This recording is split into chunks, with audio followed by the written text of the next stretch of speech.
I've dated men and I've dated women. And the thing that surprised me the most isn't the differences between them.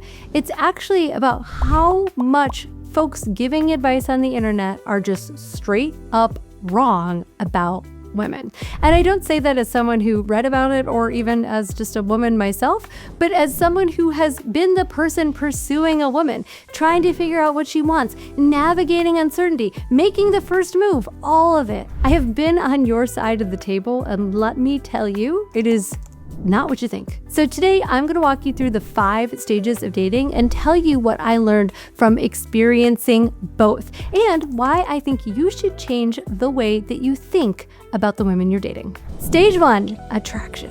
Now, your average male dating coach loves this one. He loves to talk about how women are hypergamous, that they only want the richest guy in the room, that it is just about looks and money and status, and that if you don't have those, you don't have a chance. Well, here's what I know from dating women. That's literally not how attraction works for most women. When I was dating women, the thing that drew me in was never the most obvious high status indicator or the person in the room who seemed to be the wealthiest. It was always the woman who held eye contact with me, the one who her energy shifted the room. My attraction to her was never about those material things. It was always about presence and attunement and a feeling of really being seen and understood, the way that, she just magnetized everyone in the room to her. And I guess that's pretty similar to what attracts me about men in my life too. Now, what the women who I speak to say is that the thing that attracts them to men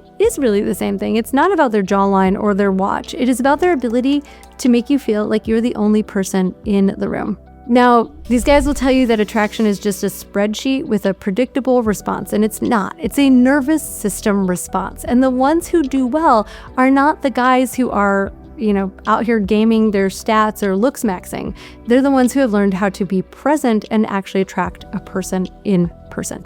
Number 2, uncertainty. This is the one that drives me the most wild. A lot of advice says, don't text back too fast, play a game, don't show her too much interest, keep her guessing, maintain the frame. When I was dating women, I tried that energy exactly once. And you know what? She thought I wasn't interested, and actually it hurt her feelings quite a bit. Because here's what I learned from being on the initiating side.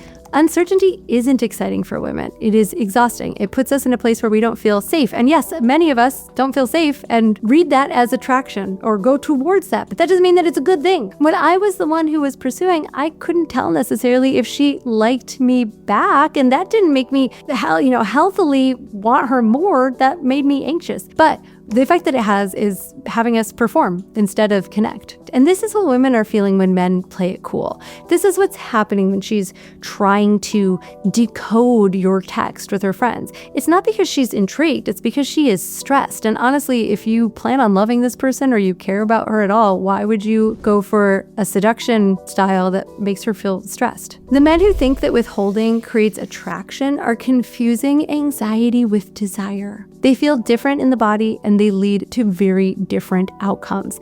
What actually creates attraction in early dating isn't mystery. This person's already a mystery to you. You just met, right? It is confidence and consistency and clarity, not game playing. All right, number 3, communication. Now, you have heard before and will hear again, I'm sure, that women are too emotional. You can't have a logical conversation with them. They base their arguments on feelings and not on facts. Now, first of all, that's so incredibly untrue. Men do all of that as well, but that's not what we're here to discuss. Women's emotional communication isn't irrational. That is an unfair scale to measure it on. It's actually very precise. It's just that men don't always understand the language because the language of emotions and the language of logic and conflict are very different, okay? Whenever I was in a conflict with a woman that I was dating, every word mattered.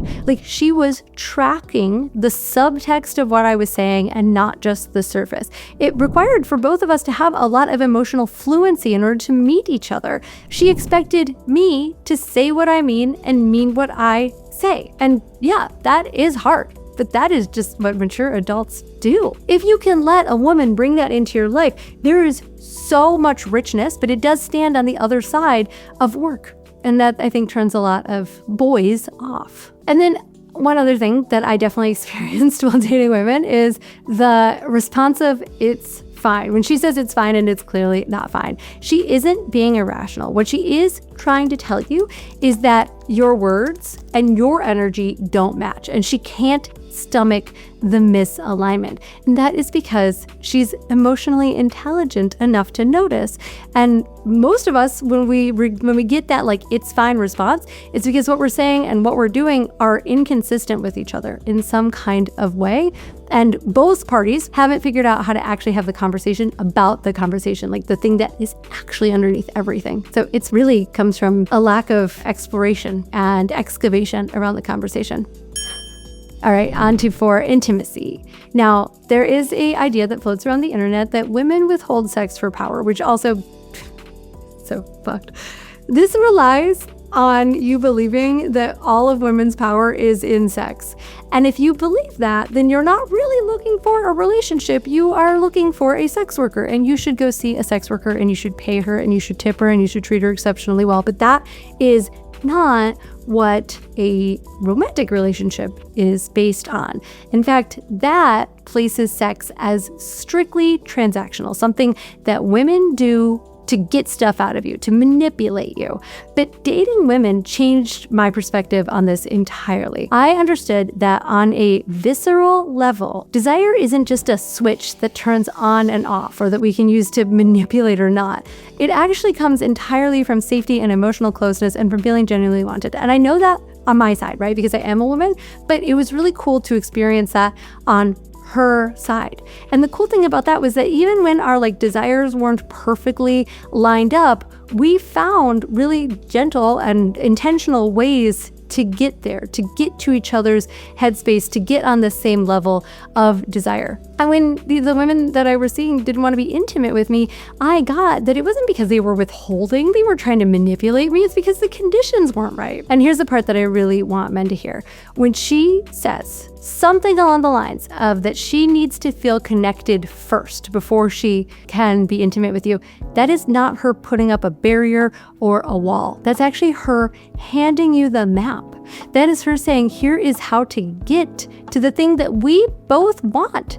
Emotional intimacy should not be seen as an obstacle to sex. It is the ignition that lights it on fire. And here's what happened for me, is that I spent some time dating women and figuring out my own sexual preferences and sexuality. But in the end, I realized that I was bisexual, but hetero-romantic. That means that I am sexually attracted to both men and women, but when it comes to romance and long-term relationship, I'm really only attracted to men. And the way that I have best sorted out how to get my needs met, how to keep my partner, my long-term romantic male partner engaged in this part of my sexuality, is to engage in group encounters. Now, that doesn't even mean playing or touching with other people. It simply means going into spaces, the two of us, where I can experience and sample and even just be near female sexuality. It just feels good to be in the presence of other women who are being erotically expressed. And one of the best ways to do that is by exploring what is called group sex. And because of my own experiences with this and the multitude of mistakes that I have made that I want you to learn from, I've developed a brand new course that covers everything. Threesomes, swinging, play parties, parallel play, orgies, sex clubs, etc. But more importantly, the communication frameworks and emotional prep and conversations that you need to have before, during, and after. You will learn how to set the conditions going in, how to read the room, how to understand as the dynamic shifts, how to handle the debriefs that most people skip and then regret. There's a very extensive series of decision trees and workbooks and conversational guides, and even an exclusive interview with one of my friends and the founder of one of the best, personal opinion, and most well-respected play parties in North America. There's things about sexual safety and sexual health, and it's just the most complete and holistic course that I've ever seen on the subject. It also includes the Positions Playbook, where I hired 4 adult performers to demonstrate every major group sex configuration on camera: MMF, FFM, foursomes, swinging, real bodies, real positions, and real conversations.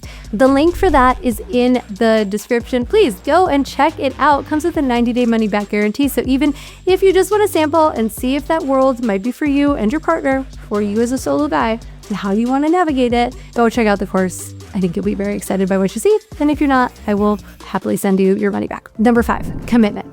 A lot of men, actually, especially on the internet, frame commitment as a trap. Like, she wants to lock you down. She wants to take your freedom and secure your resources. So you gotta buckle up. In my experience of dating women, that conversation was very, very different. It was a co-creation. It was, I want to get on the same page as you. What are we building? How do we want this to be? It was so intentional. And I think one of the reasons that we have the stereotype of like the U-Haul lesbian, the couple that goes on a few dates and then, one woman moves in with the other like immediately, is because when we get together, we can see and begin to wind up towards a future because we're clear about what it is that we want and need, and we're excited about meeting that for each other. And I hope that that will reframe your experience of a woman wanting to define her relationship to you. It is not that she is asking, what are we, in order to cage you. She's trying to build something with you. She's asking if you are choosing her. The men who do this well are the ones who hear, where is this going? And respond with honesty and even vulnerability instead of defensiveness, because you don't have to have all the answers. You can respond by saying, I'm a little bit afraid to commit all the way because I don't feel like I've got it all figured out. And I kind of feel like I need to have my business or whatever unlocked before. And I'm not sure that, like, that's okay. The best thing to do is to be clear. That's what is kind. The worst thing that you can do is pretend or lie or act like you want something that you don't. The biggest thing that dating women taught me is that women should not be approached like a problem to solve, because they're not. They're people to understand. The qualities that work in a relationship are consistent across heterosexual and not heterosexual and queer relationships. Presence and curiosity and honesty and transparency and emotional availability and willingness to be and stay in the conversation even when things get uncomfortable. I hope that this breakdown helped you to understand yourself, your own way that you relate to women, and helped you to understand women as a whole a little better. So please write in the comments what hit you the hardest, what brought an aha moment. I genuinely want to know what is missing, what would you add, what have you learned from your own dating experience that would be helpful to pass on to everyone reading the comments. Please don't go in there and rag on women after I said all that. Thank you so much for watching, and I will see you here next week. Bye.